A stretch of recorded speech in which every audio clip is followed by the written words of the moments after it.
L'espérance à venir. La mort et la vie éternelle. Une étude sous la direction de Albert Toutim est présentée dans L'aventure dans la parole avec Henrietta et Ronnie. avec la contribution musicale de Robert G. Une opportunité encore de vous souhaiter la bienvenue en vous accueillant sur votre chaîne pour une nouvelle semaine. Tous les contenus que nous vous proposons nous font du bien, et vous aussi. Alors nous vous invitons à participer avec nous en cliquant sur le pouce pour marquer votre appréciation. En vous abonnant pour recevoir les notifications.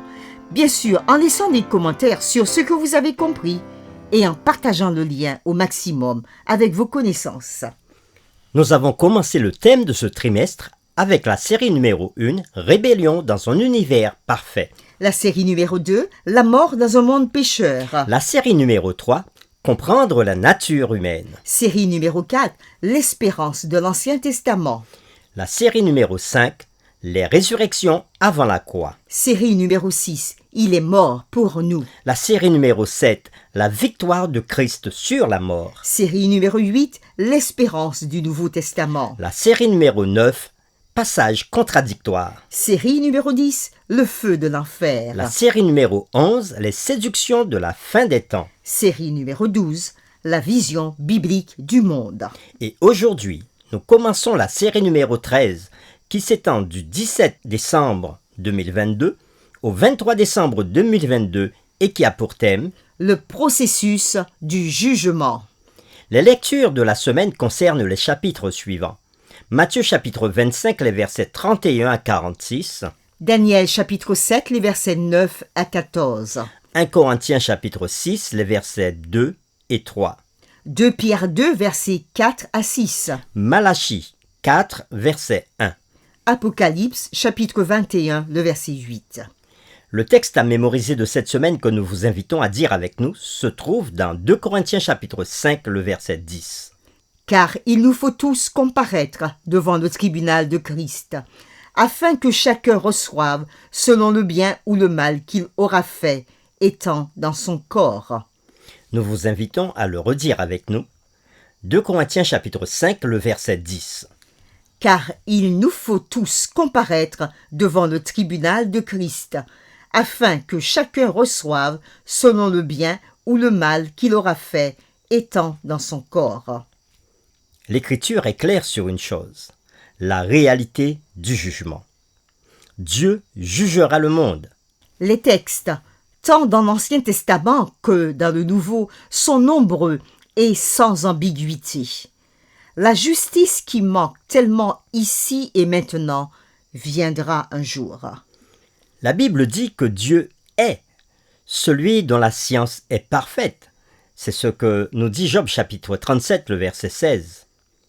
Comprends-tu le balancement des nuées, les merveilles de celui dont la science est parfaite? La Bible nous dit aussi que Dieu connaît toutes choses. Dans 1 Jean chapitre 3, le verset 20, il est dit « Car si notre cœur nous condamne, Dieu est plus grand que notre cœur, et il connaît toutes choses. » Oui, Dieu connaît toutes choses, y compris nos intentions les plus secrètes, comme nous le dit Ecclésiaste chapitre 12, le verset 14. Car Dieu amènera toute œuvre en jugement au sujet de tout ce qui est caché, soit bien, soit mal. Et dans Jérémie chapitre 17, le verset 10, il dit « Moi l'Éternel, j'éprouve le cœur, je sonde les reins, pour rendre à chacun selon ses voies, selon le fruit de ses œuvres. » Nous pouvons nous cacher de tout le monde et de toutes choses, mais rien n'est caché à Dieu. Ce que cette réalité implique est qu'il n'a pas besoin de faire un jugement avant de connaître la vie de chaque individu. Les jugements de Dieu sont, en effet, un acte divin, perpétué pour le bien de ses créatures, à la fois dans le ciel et sur la terre. Ce processus est de nature cosmique et historique, parce que Lucifer avait commencé sa rébellion dans le ciel et l'avait ensuite étendue à ce monde. C'est ce que nous lisons dans Apocalypse chapitre 12, les versets 7 à 9. Et il y eut guerre dans le ciel. Michel et ses anges combattirent contre le dragon. Et le dragon et ses anges combattirent. Mais ils ne furent pas les plus forts, et leur place ne fut plus trouvée dans le ciel. Il fut précipité, le grand dragon, le serpent ancien appelé le diable et Satan, celui qui séduit toute la terre. Il fut précipité sur la terre, et ses anges furent précipités avec lui. Il y a une bonne nouvelle pour chacun. Dieu est notre juge. Et en tant qu'être déchu, avec un jugement imparfait et une tendance à la partialité et aux préjugés, nous avons tendance à juger certaines personnes dignes d'aller au ciel et à refuser ensuite l'entrée à d'autres. Mais Dieu connaît les cœurs, les pensées et les motivations humaines. Ainsi, lui seul peut délivrer à chaque être humain une sentence impartiale et juste. Par ses jugements, Dieu rétablit sa gloire et justifie son caractère.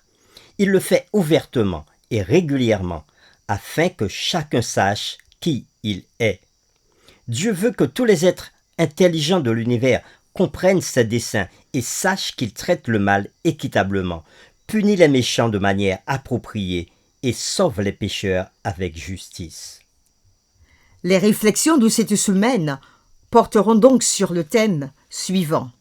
Nous parlerons du processus du jugement des temps de la fin avec ses 3 phases principales. Le jugement d'avant la venue de Christ, Le jugement pendant le millénium, et le jugement exécutif. et nous verrons comment ce processus se terminera. Et les questions qui seront derrière toutes les réflexions de cette semaine sont les suivantes.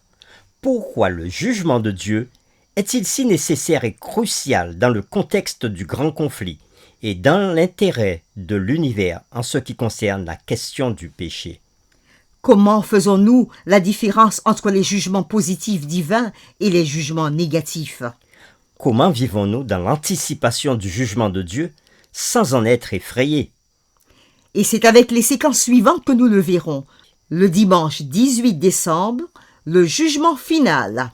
Le lundi 19 décembre, le jugement d'avant la venue de Christ. Le mardi 20 décembre, le jugement pendant le millénium. Le mercredi 21 décembre, le jugement exécutif. Le jeudi 22 décembre, la seconde mort. Et le vendredi 23 décembre, nous ferons le résumé et des réflexions avancées sur le sujet traité tout au long de cette semaine. Nous vous invitons à prier avec nous. Père éternel, toi qui habites dans le ciel, qui vois toute la terre, toi qui connais depuis l'éternité tout ce qui s'est passé dans cet univers, tu as décidé un jour de mettre fin au péché.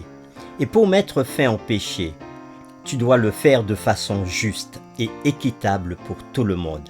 Et c'est pour cela que tu as mis au point un jugement pour que personne ne se sente lésé par rapport à ce jugement. Seigneur, alors que nous étudierons tout au long de cette semaine tout le processus du jugement, nous voulons te demander de nous aider à comprendre le bien fondé de ce jugement, afin que nous puissions nous préparer, être prêts et nous tenir tout près de toi pour ne pas regretter le jour où tu mettras à exécution ce jugement. Merci de nous bénir et de répondre à nos demandes, car nous t'avons prié au nom de Jésus. Amen.